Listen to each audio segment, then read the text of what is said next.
is the blueprint to becoming a millionaire, and I'm gonna walk you through the levels to becoming one. Level 1 is the fundamentals of wealth creation, and we're gonna start with, what even is a millionaire?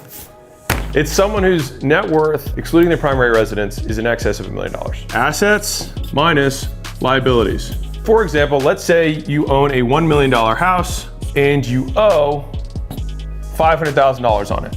If you had nothing else saved up in your bank account, which I would hope that you did, but let's just say you had nothing else saved up in your bank account, then your net worth would be $500K. In this instance, you would not be a millionaire, right? Now let's call this a $1 million house and you owed nothing on it, your net worth would be $1 million. Now, there's a difference between having a liquid net worth versus a net worth. A liquid net worth is assets that you can trade in and out of. So if I had $1 million in cash in my bank account versus owning assets that were worth $1 million, those are different things. And you might be wondering, how does Alex have any authority to speak on the subject? I'll tell you why. I became a millionaire in my early 20s. I had my first cash million in my bank account when I was 27, and I crossed $100 million in net worth by age 31.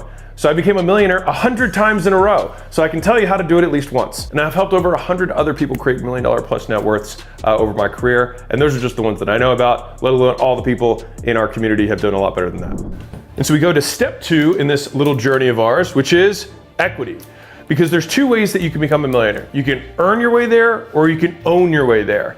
And the faster way is to own your way there. And that's what I'm gonna walk you through. So I'm gonna walk you through both examples of earning your way there, which is how I first thought it was, versus owning. So if I wanna earn my way to $1 million, then I'm going to need to make $2 million over X period of time, and then divide that by 2 because of taxes to get to my $1 million. Let's say I'm making $200,000 a year, and I made $200,000 a year for a decade. That's assuming that you saved 100% of your income. You'd be able to earn your way to $1 million in liquid net worth. On the other hand, you can own your way, meaning that you own assets, either, which could be businesses or real estate, which are probably the 2 most common assets that people own that are trying to invest. When I say invest, when you are an entrepreneur, you are investing, you're just heavily indexed on one stock, which is your own. Let's say that I create a business that gets to $250,000 per year. In some instances, I might be able to sell this company if it was truly automated and had a team of people that worked without me needing it. I could sell this at probably a 4 times multiple. And this is, again, that would be a very good multiple for a business that is doing that kind of profit, because this is actually a small amount of profit for when we're talking business sales. But that would get us to a $1 million net worth. All right, because we own 100% of this business that makes $250,000 a year in profit without us working at all, and we could sell that for $1 million. And so you can see the difference here. It's like, okay, well, one of these takes 10 years. This one is just how long does it take me to automate the creation of $250,000 a year? And so what's interesting here is that almost the actual income between the two is almost identical. But as soon as you achieve it, you almost already have the net worth, because here, time is working against you because you have taxes and you have your living expenses that are cutting out of this every single year. Whereas here, you get the multiplier without your living expenses, with time being an ally for you, which takes us to the next step on our journey. Don't diversify. Diversification is for weenies. Diversification, to quote Uncle Warren, is a hedge against ignorance. You only diversify if you don't know what you're doing. The more you know, the less risky it is. I actually am approaching diversification from a focus perspective, which is, what's the one thing that you're gonna invest your most valuable resource? Because when you're early on, you don't have that much money. So your most valuable resource isn't your money, it's your time and your attention. There's 2 ways we can allocate it. V1, we do little allocations like this. I'm gonna look at crypto, I'm gonna look at day trading, I'm gonna look at Forex, I'm gonna look at flipping houses, I'm gonna look at long-term investing in real estate, I'm gonna look into Airbnb, I'm gonna look into starting an ATM business, I'm gonna look at, you get the idea, right? So let's say this is you, and this is your time and attention that you have to pursue any new opportunity. So you say, I need 7 income streams, because the average millionaire has 7 income streams. So I'm gonna spread myself thin between 7 different opportunities. And while I do that, I'm gonna be multitasking, trying to fill different cups at the same time with different colors. And I'm somehow gonna wait until one of these things takes off, right? I have to see which ones of these will work. But the reality is, it's not which of these ones will work. Any of them could work if you put the work in, but you have to reach a threshold. Once you get to the top, the extra cash starts spilling over and you actually have a profitable opportunity. Which one of these cups is closer to spilling over? You going in on one thing or you spreading yourself between 7? And the reason that this myth continues to proliferate is because it's absolutely true that people who are the wealthiest have multiple income streams. But what's not true is about how they got there. The wealthiest people in the world go all in on one income stream and they keep adding it up over and over and over again until it overflows. And then once it overflows, because they're making so much money from their one opportunity, they then start diversifying back between the other different ways. But they made their wealth focusing on one thing, and then they maintain their wealth by distributing it. You don't make money by splitting your attention up, you make it by focusing on the one thing that matters most. V2, you say, what do I really like? Well, I do have experience doing this one thing, and so I'm gonna ignore all of these other opportunities and just go all in on one thing. The reason I'm such a big advocate of focusing your attention on one thing is that this is where you get disproportionate returns. Because I think it's very arrogant to think that your 10% of your attention, where you're not even that good at business to begin with, spread between 10 things, is somehow going to compete against somebody who's putting all of their effort on one thing. But here's the fallacy that most people who are starting out don't get. They think, I'm going to try all of them and see which one works out. Or rather, I'm going to try and start multiple things and see which one takes off. But the reality is that all of them could take off, or none of them could take off, but it's solely based on which one you work on. So it's not which one will work, it's which one will you work on. You want to go as fast as possible through the I have no idea what I'm doing phase so that you can get to the I do know what I'm doing phase, and I understand the risks that are associated with this, and that's why I don't want to diversify, because I actually get outsized returns here. There's 5 stages that you go through as an entrepreneur when you're considering a new opportunity. Phase 1 is called uninformed optimism. This is where you are uninformed, but you're like, man, this opportunity sounds so great. Look at all these people making all this money. And so then you dive in. And then you get to something called informed pessimism. You're like, oh wow, this isn't as easy as I thought. There's all these other things that they didn't talk about in this ad or in this highlight reel that they show me on this YouTube short about this person that made $1,000 a day going from nothing from her home, right? So then what happens next is you keep working on it, and then you get into the valley of despair. Sad face, sad face. This is where most people quit. And this is what most people do now. ... They find another one of these things to get into, and they go all the way over back here because they think, oh no, this one has doo-doo on this side of the fence. So I'm gonna go to the other side of the fence where the grass is green. But what they don't realize is that when they get into that side, it's completely made of manure. And that's why the grass is so green, right? There's poo on both sides. You just didn't know about it until you got there, all right? And so what happens is people keep repeating the cycle over and over and over again, and they never make progress. And so here's the thing, is that when you do find something that you're like, you know what, I kind of like this. Okay, this is harder than I originally thought. I need to keep learning. Wow, this is actually really hard. There's a lot more pieces to this than I understood at the beginning. I guess this is why everyone isn't rich. And then something magic happens. You then start to have informed optimism. You now start to realize you've wrapped your arms around whatever the opportunity is or whatever thing you're pursuing. And you're like, okay, I haven't gotten there yet, but I understand the math. I understand the process of getting where I am to where I'm trying to go. And ultimately, this is what I'm trying to do with this blueprint for you, is that if I can help you tackle as much of this, or at least compress the time that it takes you to get here, that's a big victory for me. And then you finally get to the final phase, which is achievement, which is you actually accomplish externally what you set out to. And most newbies fall out between here and here and then start this process over again. So most people only relive this over and over and over again without ever making it to here, which then naturally leads you to here, because then you have no desire to diversify because you now get it. And what do you do when you're here? You reset the target. And you say, this is where I want to go next. And because you've been through this process once, you understand that, you know what? Me going after this 10 times bigger goal sounds amazing. I'm gonna find out there's some stuff that sucks. There's gonna be a period where it's gonna really suck and it's gonna feel hopeless because I don't see how to get through it. I'm gonna keep chugging and then understand how to get there. And then I'm gonna get there, I'm gonna repeat the process. So now we go to the last part of level 1 of becoming a millionaire. The long game. If I told you to build the tallest tower you possibly could in 10 seconds, here's what you might do. Boom.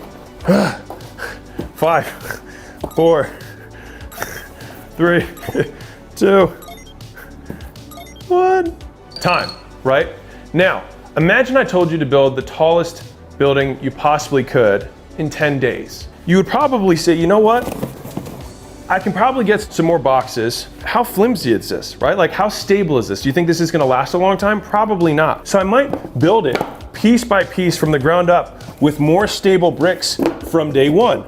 And I would keep doing it this way, right? And I'd keep adding and keep adding and keep adding. And then when 10 days came, I might be 5 stories high. And so the reason this is such an important frame shift for people is that the fact that they're in a rush causes them to build the thing they want to build differently. The fastest way to get to this tall is to build it the exact way I did earlier, stack it end to end up to this point. But if I then said, I need you to build something that's 10 stories tall, you would never get there. And what happens is people get stuck, right? They get stuck at this level and they can't add another one on top. And they stay here and they're like, why can't I get my $1 million business to $10 million? And it's because you built it wrong to begin with. And so as much as this sounds painful, sometimes the fastest way to get to 10 million is to start back at 0 and build it right to begin with. I talk so much about long game and about making sure that you're building it the right way because this thing is never gonna last. And so the hardest thing about building something right is that in the beginning, you need to have something to sell. You need your amazing, valuable thing. And then, that's a megaphone, it's terrible. But then you need to advertise it to let people know about stuff. And then you start making sales. But the problem is that people get to this point and then think, oh, I need to do more marketing and sales, right? Because that's what made me money. But the problem is the more you market and sell, the more people actually find out that this is not a gift and this is actually a big pile of shit. And so what happens is now you've got people who buy this thing and tell their friends, this thing stinks. And then over time, it becomes more and more expensive for you to advertise because your reputation stinks. And so the right way to build it is to understand that you have to build the thing first, and then you gotta let people know about it. But then you don't crank on this.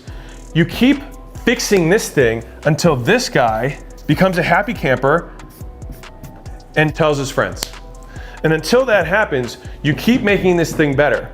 And this is the same thing as if I did this and just kept gassing it, that's me vertically building the tower and then reaching a max that I can't go past anymore. Versus building it so that I get people to say, wow, this thing's amazing. And so then they also tell people for me. So that when I get to that point, I actually built it with a huge base of foundation and I can keep stacking on top of it. And that's the difference in terms of mindset and perspective of how you actually build something that's going to last. And then along the way with your team and the people that you hire, rather than saying, hey, I just need a body in the seat, I just need a person to do this thing, you're like, who here has talent? And I might interview 20 people for one role rather than 3 so I get the right person.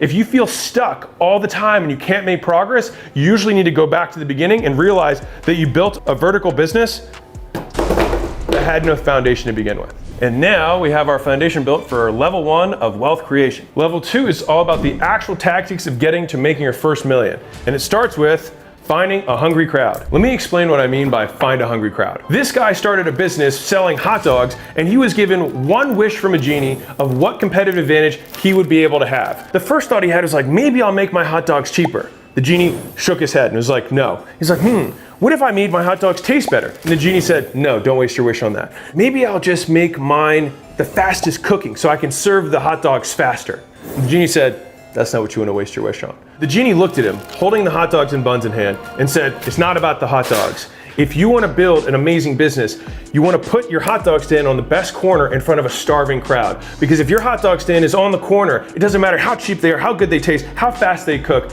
The moment that hungry crowd walks out and sees your hot dog stand, you're going to sell it every time.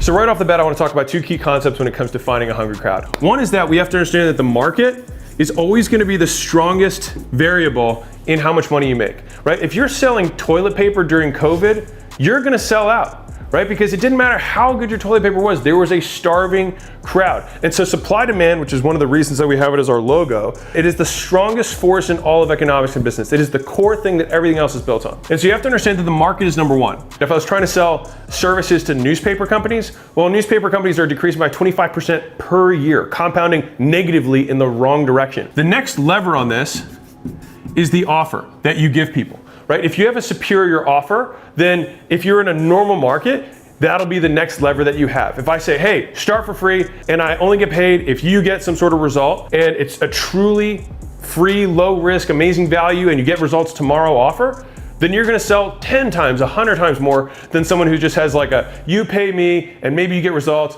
and maybe you don't type of service or product. The final thing is your ability to persuade. Ideally, go after a really big market with an amazing offer and be a hell of a persuader. But the thing is you can be terrible at persuading and have a terrible offer and say you can only buy my toilet paper in 80 roll chunks or I'm not gonna sell it to you, and still sell out during COVID.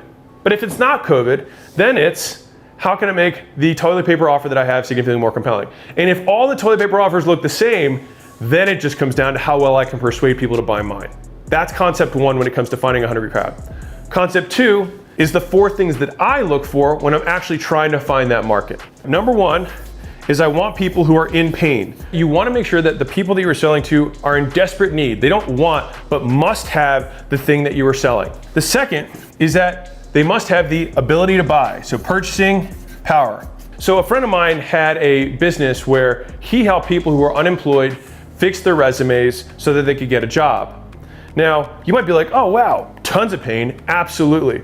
But the problem was he kept trying to grow this business and he couldn't grow it because they were all broke because they didn't have a job. The third factor that I look for is easy to target. Because at the end of the day, even if you have somebody who's in lots of pain who can buy your thing, if you can never find them, it doesn't matter because they're never gonna buy your thing because they'll never know you exist. And so if I have the choice between 2 different marketplaces and one of them is like nurses, incredibly easy to find, or something that is way harder to find, like psychedelic Aztecs in Croatia, way harder to target. And you know what? They might have a huge pain and lots of purchasing power to buy my thing, but if I can't find them, it's irrelevant. The fourth one you want to have is that you have a growing market. Now I gave the example earlier about the newspapers, right? So believe it or not, a good friend of mine actually had a business that sold a rev share model to newspapers. So he was an amazingly persuasive guy. He had an amazing offer, which was 0 risk. He just said like, let me get a percentage of the revenue that I bring to you. All right, so these 2 things were completely maxed out, but he couldn't figure out why his company wasn't growing every year. He was beating his competitors and gaining more customers than they were, but still slipping away in terms of his ability to grow. And it was because the entire marketplace as a whole was shrinking. And so you want to make sure that you have all 4 of these things. You can't just have 3 of them or 2 of them or 1 of them. You need to have all 4. And so when you're thinking about what thing you want to sell, start with who you want to sell it to. So you have your hungry crowd, now what do? 1 avatar, 1 product, 1 channel. This is the simplest formula to getting to $1 million plus. All you have to do is find 1 person that you want to help. It's just making sure that you're very clear on the 1 very specific person that you are going to help. That is the avatar. The next thing is you want to give them 1 product. And the reason I say it's 1 product is that a lot of people overcomplicate their businesses too early. They're like, man, if I want to double my business, I should sell them 3 things, right? And then I'll get them to buy more stuff. But the thing is that if you're under $1 million, you're just adding a ton of complexity when you don't even have that many customers.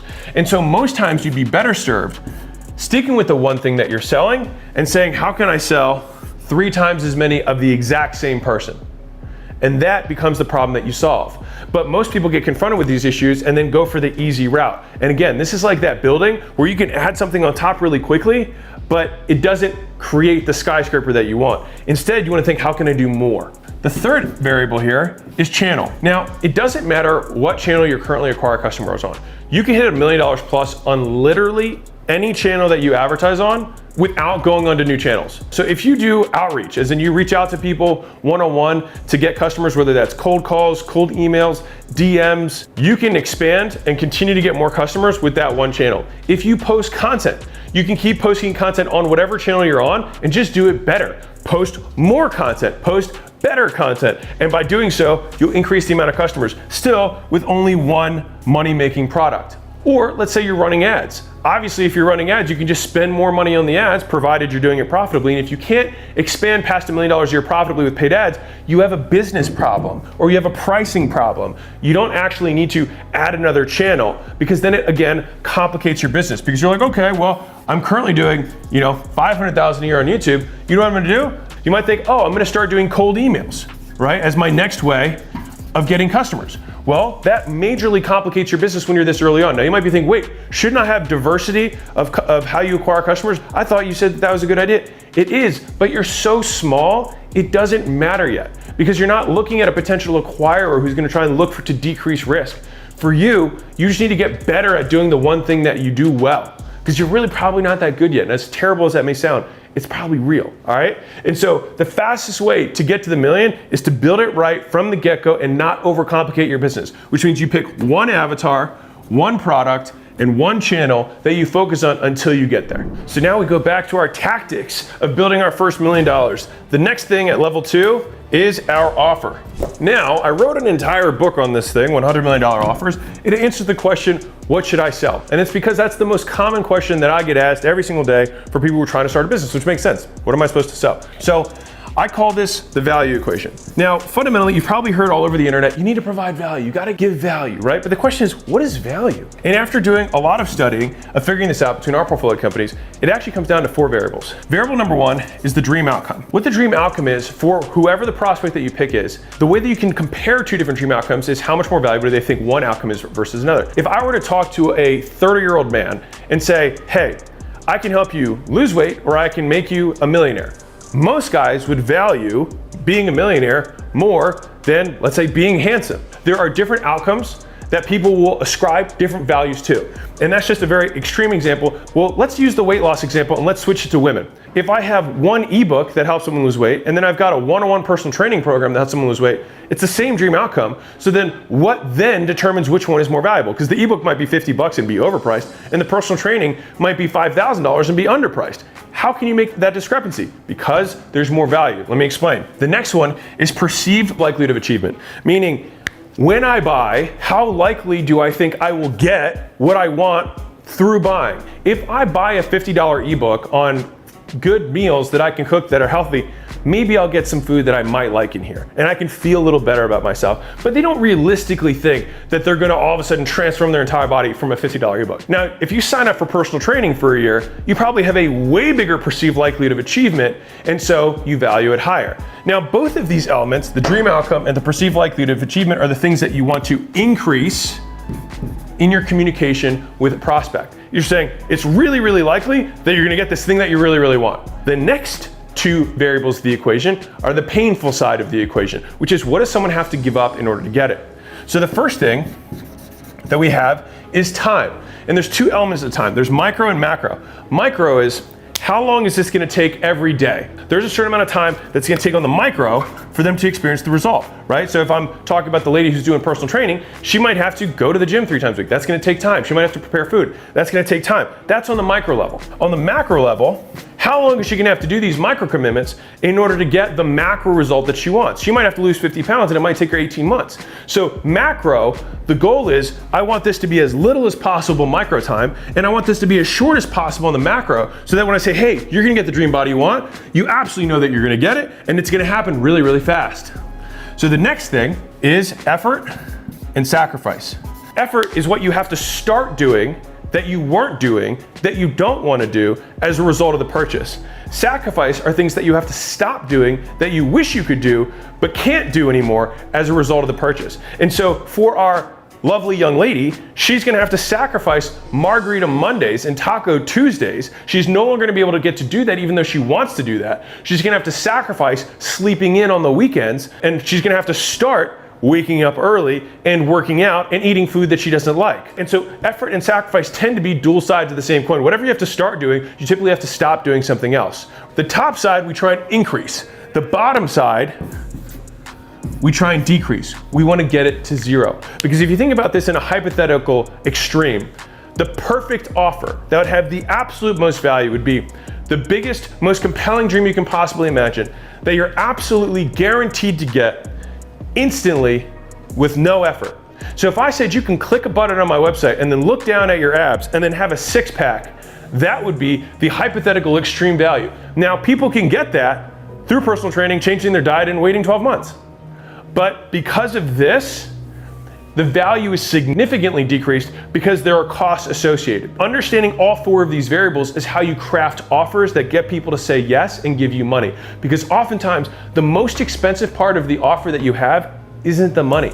It's the other things that they have to start doing as a result of the purchase. Those are called hidden costs. If I have a marketing agency, okay, and I do content for people, all right, and when I start doing content, I say, okay, it's gonna take us 60 days to ramp up. We're gonna start having 2 calls a week for an hour. You're gonna have to fly out to my studio and we're gonna record. And it's gonna take 60 days before you're gonna start seeing any kind of traction. Imagine that offer compared to somebody who says, you don't need to do anything. I can just draw stuff on my own, immediately start posting, and your phone's gonna ring today. Well, shoot, which one's more valuable? It's still the same core services, but how we wrap them make them probably 10 times more valuable than they were before. And that's why understanding these variables and making the right offer is so compelling on your road to your first million. And the reason this was my first book is that Offers is about strategy. Offers is one of the largest levers that you can pull with any business because it actually affects all departments. When you change the offer, it changes how you market. When you change the offer, it changes the sales script, the sales process. When you change the offer, it changes what you deliver. It literally affects everything. And so for us, we always try and nail this with our portfolio companies at acquisition.com. To be clear, we don't sell coaching. We invest in businesses and buy them. And for context, our average portfolio company over the first 12 months, 1.8x is revenue and 3.01x is profit. And over their first 24 months, they 2.8x revenue and 4.7x profit, meaning that they disproportionately drop the increase in revenue to their bottom line because we make sure that the thing that we are selling is as valuable as humanly possible. So the next on our journey of wealth and riches and glory and status and all things amazing is marketing and sales. And if you think about this from a sequence perspective, you have to make the thing and then you have to promote the thing. Now, the making the thing is $100 million offers. What should I sell? The next question is, who should I sell it to? AKA getting leads. And you get leads through advertising, which is the concept of my second book, $100 million leads. And then you get them to buy. But the thing that people mess up is that they then think, okay, I'm gonna do more of that. But what you actually need to do next is you go back to here and you fix the product and keep making it better. And then you promote it more. And then you come back and fix the product and make it better. And it becomes this virtuous cycle. So if we need to understand how to market and sell, then it means that you have to have one advertising method. There are 8 ways you can advertise. There's 4 that you can do, and then there's 4 that other people can do for you. You can do warm outreach, which is reaching out one-to-one to your friends. You can post content one-to-many, but to people who know you. You can run paid ads, which is doing one-to-many to strangers, or you can do one-to-one to strangers, which is cold outreach. And if you're like, man, no one's buying my thing, I can guarantee you that you're not doing enough of these core 4. Period. That's it, because these are the only 4 things that you can do to advertise. The next thing is that you can get referrals from customers, which are lead getters. Next, you can have employees who help do the core 4 for you. You can have agencies who run the core 4 for you, make content for you, do outreach for you. All of those things you can hire another business to help you with.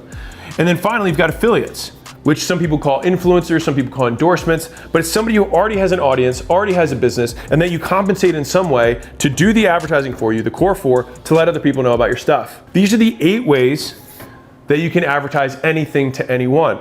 And the nice thing is when you're starting out for your first million, just pick one. Once you pick the advertising method that you want, and let's say you're using lead getters, you have to learn one of the core 4 to then get lead getters. And that's okay, that's fine, that's part of business. These will always give you more leverage than the first 4, and that's okay. But you have to start with these first. So let's assume that you're just gonna stick to the core 4 in the beginning because you're like, I don't wanna involve other parties, which I recommend, especially if you're starting out. And you're like, you know what, I'm going to post content. That's what you're gonna do, that's your method. All right, now you're gonna have all these people who like your posts, comment on your posts, DM you personally when you make content that they find compelling or interesting and say, hey, I'd love your help on whatever this thing is. Then you transition into sales. Now, it's so important for founders who are starting a company to be integrally involved in both of these processes. The reason you want the founder to be integrally involved in the beginning is 1, it's cheaper, and especially when you have less cash, that makes sense. 2, these are skills that are going to be required for you to succeed over the long haul. So you're going to want to understand them at a tactical level because when you bring someone else in the future, these lead getters, whether it's employees, agencies, affiliates, or whatever, you can teach them the right way to do it. And when they say, hey, that's not possible, you can be like, no, it is. Let me show you how. And then you have a litmus test of who's legit and who's not, who's going to help you on your journey. Whether you're hiring them or you're incentivizing them, it works the same. When it comes to the sales side, we want to get into a choreographed process, knowing what step 1 through letter Z of the process looks like to get someone from I think this might be interesting to giving you money. But if you don't know what you're doing first, you have to throw stuff on the wall and see what sticks. And a lot of it's just gonna be your gut in the beginning and figuring out, whoop, that didn't work, whoop, that didn't, oh, that one actually got a response. All right, that's step 2. And you keep trying until you get to step 3, and then you keep trying until you get to step 4, until eventually somebody gives you money. And then you backtrack and say, what happened to this person that did these steps? Great, now I'm gonna try and recreate that as many times as I can, and then that becomes your process. And that process repeats at each micro level too, because that might be 3 or 4 steps to get to the conversation where someone might give you money.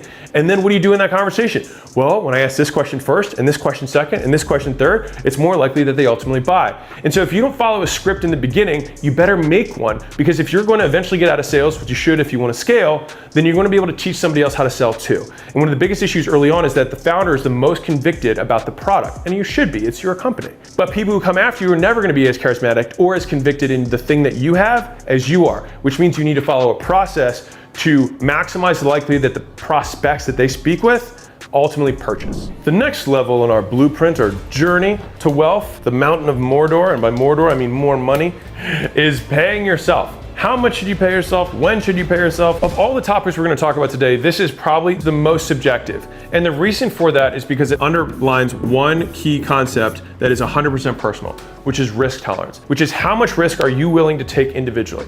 One of the regrets that I have earlier on as I continued to double down on my gym chain was that I took all the profit from each gym and I kept putting it into the next gym, and I basically took nothing out for the entire time. Now, that's super risky. I was living on nothing, living cheap, I was eating cheap, I had a cash car that I owned outright, and I just put everything I had, spent every hour of my day growing my business. Eventually though, I ended up losing all the money from selling all my gyms and was left with nothing. And if I had taken out some cash during that period of time, I would have had 2 benefits. Benefit number 1 is that when you really try and take out cash flow from the business, you'd be amazed at how much cash flow just magically appears.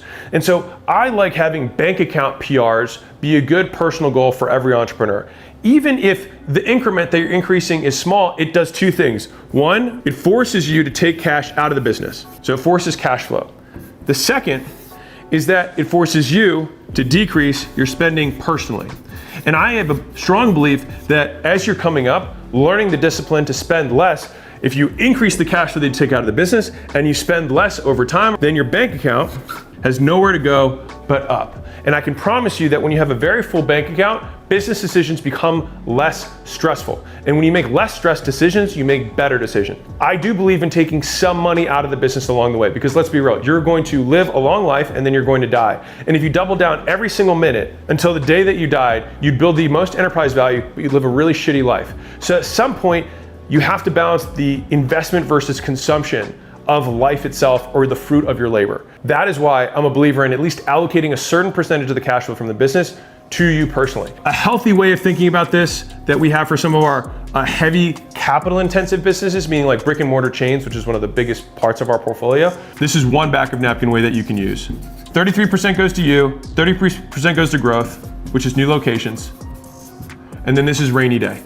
This is cash reserves for the business, cash reserves for you, and this is for new locations. Another way of doing it is something called a watermark. We know that we need to grow 2 locations, and this is a proxy. It doesn't have to be 2 locations. It could be hiring 2 people, hiring 2 reps, it doesn't matter. Or 2 more developers if you're a software company, it works the same. 2 more per month costs X dollars. We have Y profit. So all we do is we say, whatever the profit is at the end of the month, we subtract this, and then we have a watermark above which we always leave in the account. And then everything else, we distribute as cash flow.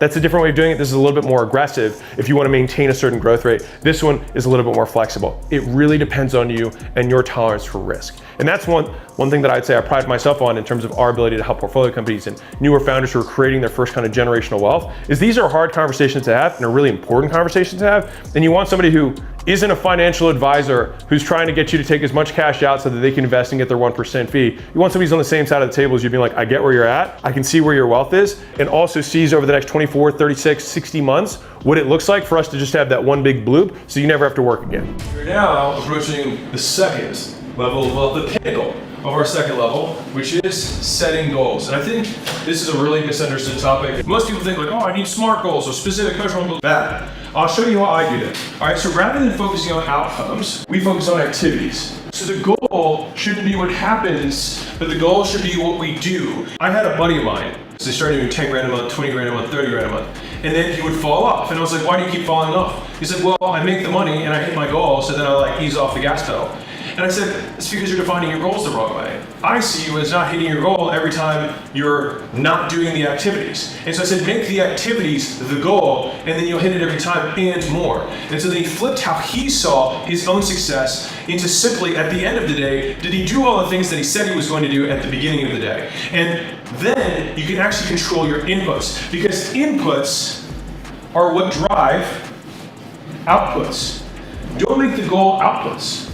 Say, what am I going to do that would be unreasonable that I don't hit these outputs? So for example, my inputs might be, and this is one of my favorite ways for thinking about like advertising, is something that I call the rule of 100. So the rule of 100 simply states that if you do 100 primary actions over 100 days, you usually get the first result that you ultimately want. Now you hook people by saying you're going to get the first result you want, but the key point is that you're doing 100 actions. And one of my little monikers that I would share with you is count in hundreds. All right, so when a lot of people are like, man, I did the thing, how many hundreds did you do? If I was doing warm reach outs, I'd say, cool, reach out to 100 friends a day. If I'm doing cold reach outs, I'd say, cool, reach out to 100 people a day. If I'm making content, cool, make 100 minutes of content every day. If I'm running ads, I'd say, run $100 a day. And each of those are activities that we can say, these things will drive these outputs. They make that the goal. And so at the end of the day, you can say, yes, I did it, or no, I didn't do it. Not, did I make a sale? Because no matter what, even if you didn't make a sale today, you should still do your 100 inputs so that you can make 2 sales tomorrow. So the second concept I'm going to talk to you about when it comes to goals is how we actually set goals for portfolio companies. And it's not the way that you think, but it is something that you're going to recognize because we actually use the scientific method. And here's how it works. 4 simple boxes. 1 is, what problem are we actually trying to solve? A lot of times we spend the most time on this part of this because a lot of times people are like, oh, I think we need to redo our logo. Why? What is that going to accomplish? What constraint are we alleviating? Right? Because for us, we back our goals into the constraints of the business. Because let's say that conversion rate on our homepage is not a problem. Well, then why do we need to redesign the logo? Oh, we don't. One of my favorite ways to solve problems is to decide they're not a problem to begin with. So this is column number 1, which is what problem are we solving?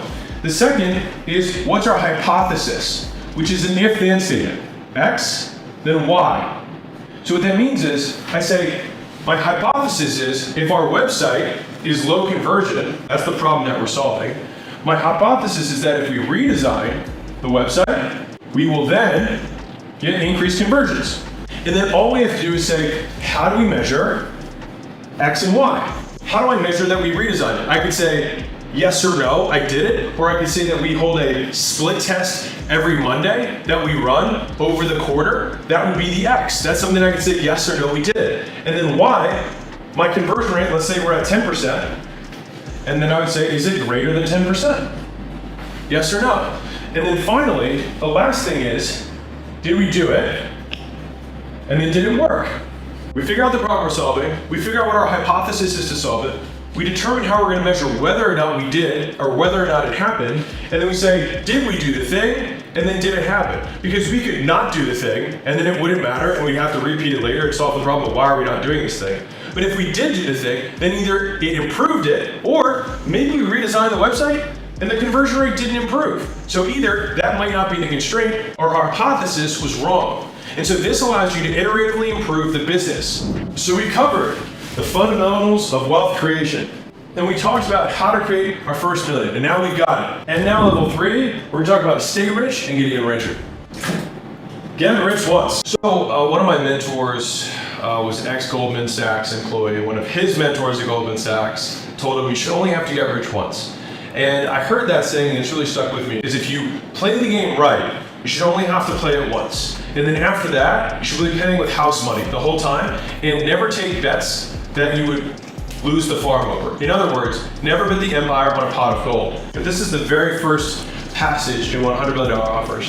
Outsized returns often come from betting against conventional wisdom, and conventional wisdom is usually right. Given a 10% chance of 100 times payoff, you should take that bet every time, for you're still going to be wrong 9 times out of 10. We all know that if you swing for the fences, you're going to strike out a lot, but you're also going to hit some home runs. The difference between baseball and business, however, is that baseball has a truncated outcome distribution. When you swing, no matter how well you connect with the ball, the most runs you can get is 4. In business, every once in a while, when you step up to the plate, you can score 1,000 runs. This long tail distribution of returns is why it's important to be bold. Big winners pay for so many experiments. That's from Jeff Bezos. So if you do hit it out of the park, you shouldn't want to have to bet everything on it again to keep staying rich. When you get that one winning bet or that one winning ball that comes and you knock it out of the park, you should be able to win for good. And so that's why one of my favorite sayings when it comes to wealth building is that fortunes are created through taking huge risks with small amounts of money. But fortunes are preserved by taking small risks with lots of money. So, we talked about why you should only have to get rich once, and if you are going to swing for the fences, you still need to be very sure that once you hit it, you never bet it all on black again. Which then leads us actually to our next one, people. So I'm going to explain a concept called the quad marketing calendar, all right? So you think about this as internal and external to your business.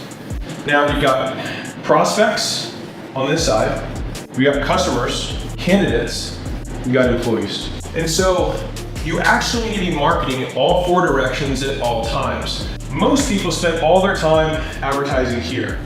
They say, okay, I'm gonna spend all my resources advertising to get prospects. And then they convert those prospects over this money line and they turn those prospects into customers. But the problem is, if you only advertise in this direction, who's gonna deliver the thing to these customers? Well, you need employees, which means that you also need to be advertising to get candidates to turn into employees. And so this is ultimately the dual-sided nature of advertising, because as you grow the left side, you need to also grow the right side. If you want to continue to get these customers to buy again and again and again, then we also need to advertise in this direction to the customers to get them to buy again and again. So we advertise to turn prospects into customers. We advertise to get customers to become repeat customers.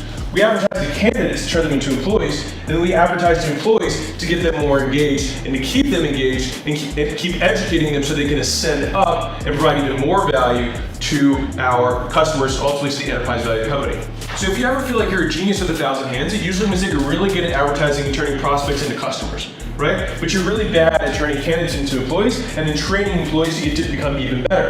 And so the more you advertise here, the more you feel like you have to do because you have no one else helping you out. So let's say we've got our genius scenario, we've got an enterprise scenario.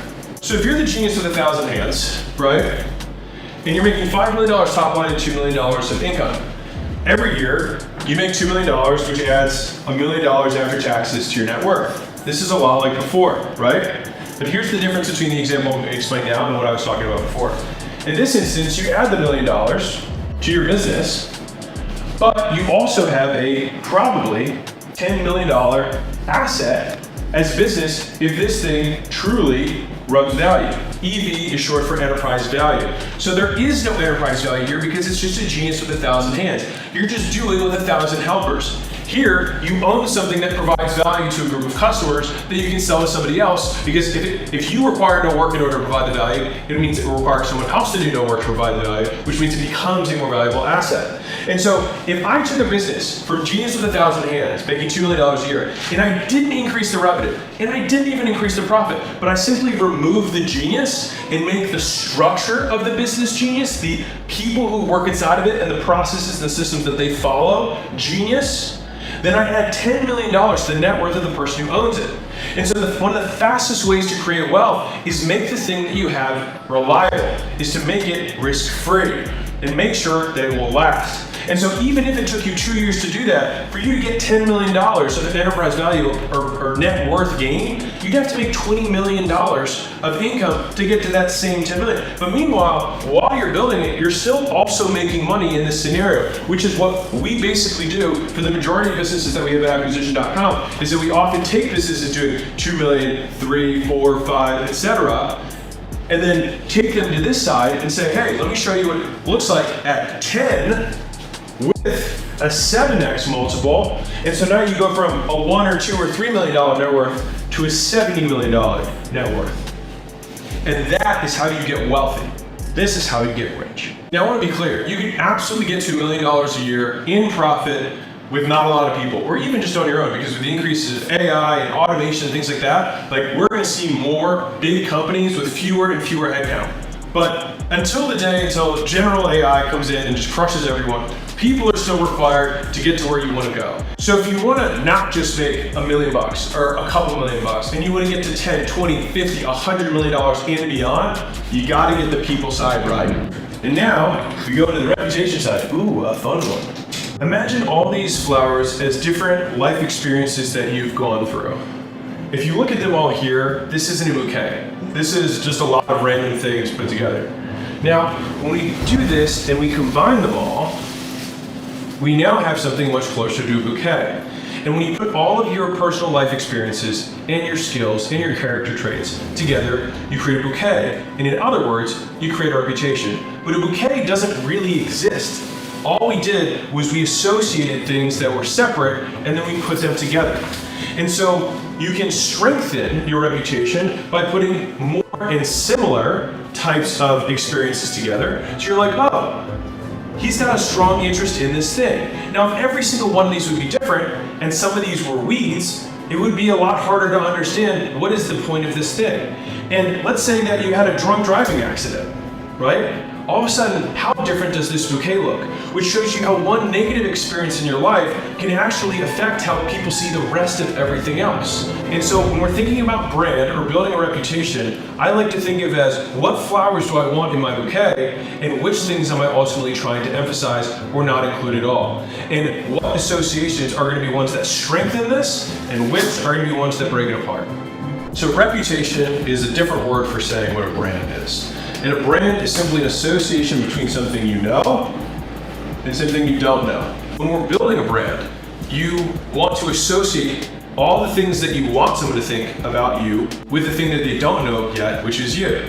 Now, for me, the more my personal brand has grown, the more I have transposed Acquisition.com's association with me. And so now when my team goes out to the airport and is wearing a hat that says Acquisition.com, people are like, dude, can I buy that hat from you? Because they've gotten value from my videos in my books. They see an association with that value and they want to pay for it. But if this just had a random shape on it, they would have no desire to pay $50. This actually happened. One of my director of HR worked at the airport and a random person came up and was like, can I pay you $100 for the hat? And she said no, obviously, because that's not how our brand works. You gotta earn it. So the idea is that is fundamentally how branding works. If I'm Louis Vuitton, right? I'm gonna do the world's worst Louis Vuitton symbol, right? If I'm Louis Vuitton, what do? I get Kim Kardashian to wear my clothing or carry my purse. And then lady who doesn't have status says, man, I want to be like Kim, but I can't buy Kim, so I buy the thing that I've associated with Kim. And then when I wear it, I'll have the status by proxy from her. And that's fundamentally how the luxury market works. But it's also how every market works. Now, why do brands drop celebrities when they make a racial slur, or they get into an accident, or they get arrested for fraud? Because that becomes an association that people do know, and then they don't like. And so they say, I don't want to associate our brand with that. And so they say, we're going to break this association. And so when you're building a brand, it's being very particular about what and who you want to associate with. If I have a porn star next to me, and I have a porn star co-host, you're going to think very different things about me, even if the material is exactly the same. And you might be like, that's flawed. Welcome to humanity and psychology, right? Doesn't matter about whether it's flawed or not. I can just tell you that this is how it works. And so when you're building a reputation, especially in the B2B or the B2C space, you want to provide value, right? We talked about value creation earlier. And so it means that you want to give things that people want in a fast and easy way for them to consume that's risk-free. And so when we do that, you compound customer surplus. The street word for that is goodwill, which is what amount of value did someone get in excess of what they paid for. So let's say I paid $1 for something and I feel like I got $5 worth of value, right? Everything here between the two lines is customer surplus, or what we like to call goodwill. But the interesting thing about this is that if I do this over and over and over again, these things aren't additive. In my experience, they've been multiplicative. Meaning if I keep providing something good, and that's why it's so hard as a brand to decide, when do I want to monetize something? Because the thing is that the next time you provide even more value, when people think that you're going to monetize, they love you that much more, and you get that much more reach and more goodwill so that the next time, and so it's basically reinvesting, but rather than reinvesting capital, you're reinvesting goodwill. Because what I can tell you is that goodwill compounds faster than revenue. You can build a $100 million brand in 3 years, and to build $100 million in revenue might take you way longer than that. And that's because if you just focus on providing goodwill at scale, you get a disproportionate return. The Rock was able to overnight build Terramana into a $6 billion company simply based on his brand. And Huda Beauty built her beauty line into a $1 billion brand. Conor McGregor with Proper 12, $1 billion brand. George Clooney, $1 billion brand. And so they understood this concept, which is that this will grow faster, and so they disproportionately invest early into this so that later they can monetize and do the right hook, the big bloop to the audience. And to quote Uncle Warren, it doesn't matter how much goodwill you have, any number, no matter how big it is, multiplied by 0 equals 0. So if you make a bet in the investing world that you then lose all the money, and you had 30 years of good investing, and you go all in on one bet and you lose it all. You undo 30 years of good decisions with one bad decision. And that's the thing that a lot of people don't calculate when they think about their personal brand. If we're going back to these flowers like I had earlier, if I have this one broken flower, it forever affects the way this bouquet looks. Imagine you gave this to your wife or your girlfriend and you just said, hey, here you go. You'd be like, it's such an eyesore that it distracts from all the other flowers that you have. And so that's why making sure that you never risk your reputation to make the short money so that you can let the goodwill keep compounding, let the party keep going, is one of the smartest and hardest long-term business decisions. Because believe me, if I start OnlyFans tomorrow, I'll bet you probably make a lot of money. It's like, but it would be like this broken flower, and it would permanently affect how people perceive me and the brand that I ultimately want to build. So now we finished reputation, and we're going to talk about compounding. One of those big fancy words for investing, about how to get rich and stay richer. Compounding is when something multiplies unto itself. All right, so if I have $100 and it compounds at 10% a year, next year it'll be at $110. The year after that, I add 10% of this number, which is I'm 121, right? And then the next year, 133, and so forth. And so you notice that even though the time between these intervals remains the same, the actual amount that we're growing continues to rise proportionally to how much we have, which is how Uncle Warren can have $100 billion and still make another $15 billion this coming year, right? It's because he understands the power of compounding, and they call it the eighth wonder of the world. And in the last decade, Warren Buffett has made more money than he made over the rest of his career. And that's because the longer you do it, the better it gets. Which is why some of these early wealth building fundamentals are so important. Compounding only unlocks if you have a long-term perspective, because this early first 4 years, I mean, decent, but not bad. But if you do that over 30 years, it becomes unbelievable. And it's also why you have to not diversify, because if we were then splitting this up and saying, you know what, maybe I'm gonna stop this, we're interrupting the compounding process. And equity is one of the single greatest compounding vehicles because you can reallocate capital within the same vehicle, right? And a simple example of that would be like, if I have 10 locations and I can grow by 10% every month, then I go from 10 locations to 11 locations. The next month I get 12 locations. Next month I get 13. And by my 20th month, I can open 2 locations and get to 22, then 24. And it compounds because by that time, you'll have built out the infrastructure to sustain a faster pace. So Panda Express, they added 600 locations this year. They had 2,000 at the beginning of the year. That took them 45 years to get to. This is 1 year. They grew more in this 1 year than they did in any prior year before that. And that's why you just have to stick with it for a long period of time. And this is one of the things that people don't realize about restarting. When you go from year 10 to year 11, you might be incredibly bored with your business. But if you go from 100 million to 110 million, you grew by 10 million. And even though this new thing might sound more exciting in year 1, the likelihood you go from 0 to 10 million year 1 is really unlikely. And so this is where all of the compounding is unlocked, even though it's incredibly boring.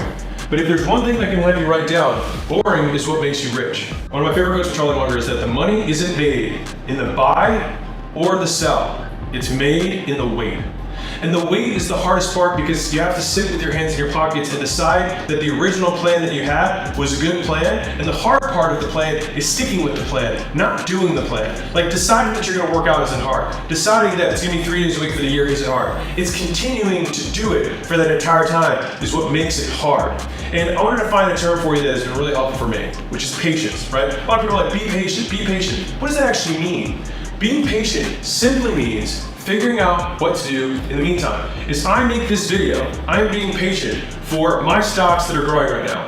While I'm making this video, I'm being patient for the cup that I want to lose some fat. While I'm making this video right now, I'm being patient for some of our portfolio companies to capitalize on the reinvestments that we're making right now. But I'm making a video. And so what you have to do is that when you stick to the plan, sometimes the best thing you can do is ignore it and let it be, which means that you don't interrupt the compounding process. And there's a famous study that studied patience and impulse control, and there's one big learning that I think all of us can learn from.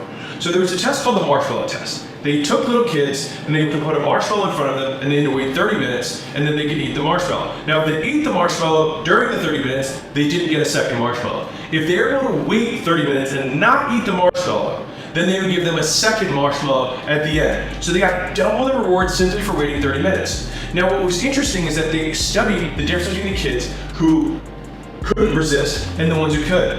And obviously long term, they figured out that the people who could wait and delay gratification are the ones who were more successful. But the strategies that they used to delay was not that they stared at the marshmallow and used their willpower. The kids who were successful did a number of different things. Some of them went to a different side of the room. They just distanced themselves from the marshmallow itself. Some of them started singing songs to themselves. Other of them took the marshmallow and put it in their pocket so they couldn't see it anymore. And so the big thing is that they had the skills to figure out what to do in the meantime. And so the more skilled you are, the more ways you can win.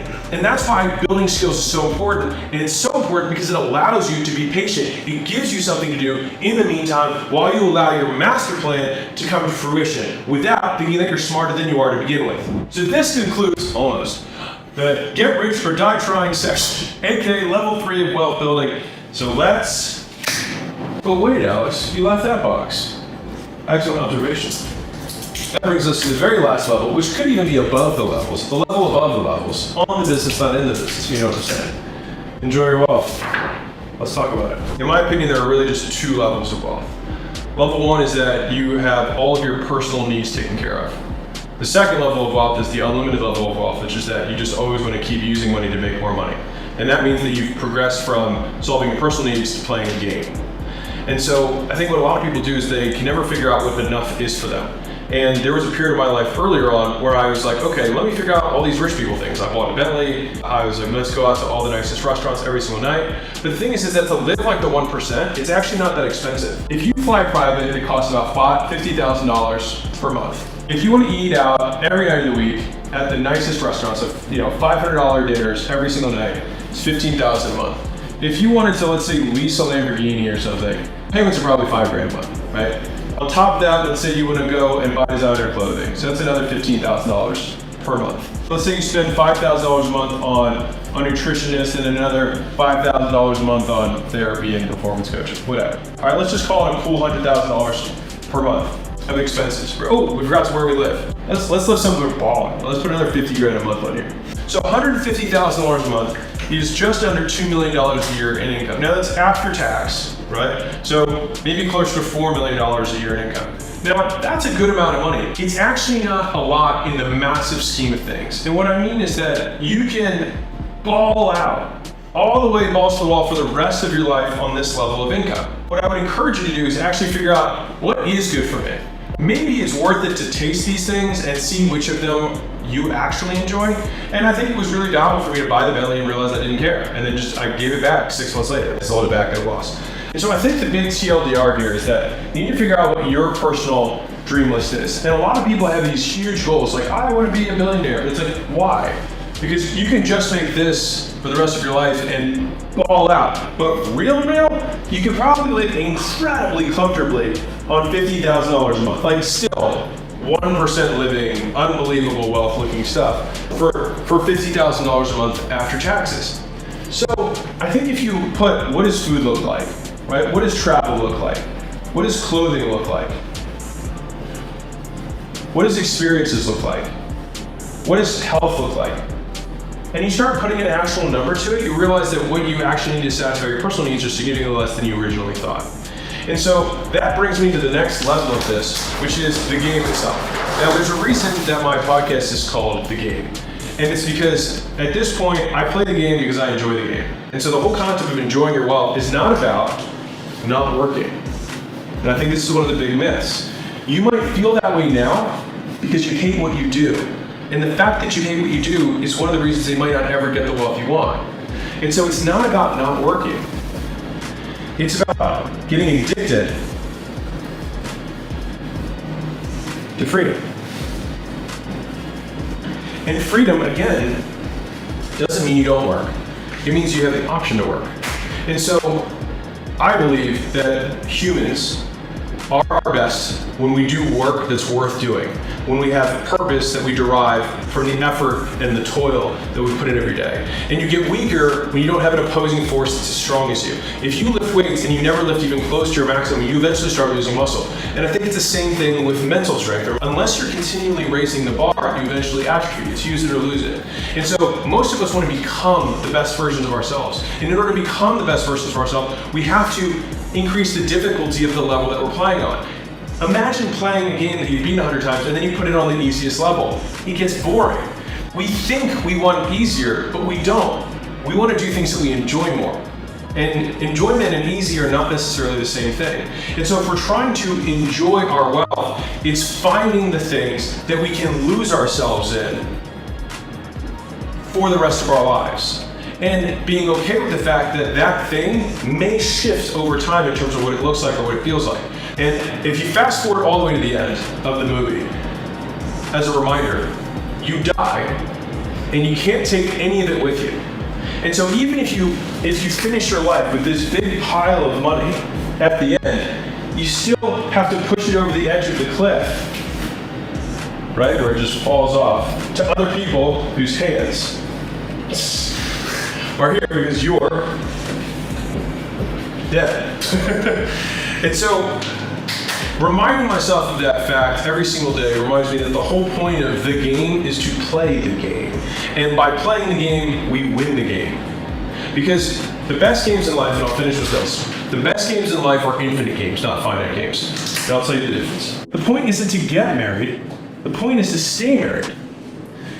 When it comes to business, the point isn't to win at business. The point is to stay in business and literally keep playing. And so when we think about the greatest games that we play as humans, we have to take this infinite frame, or we fool ourselves into a false finite prison that we keep wondering why we don't feel like we're winning when we get to the finish line, because we never realized that there was no finish line to begin with, and the fact that we were playing the game secured our victory by its very nature.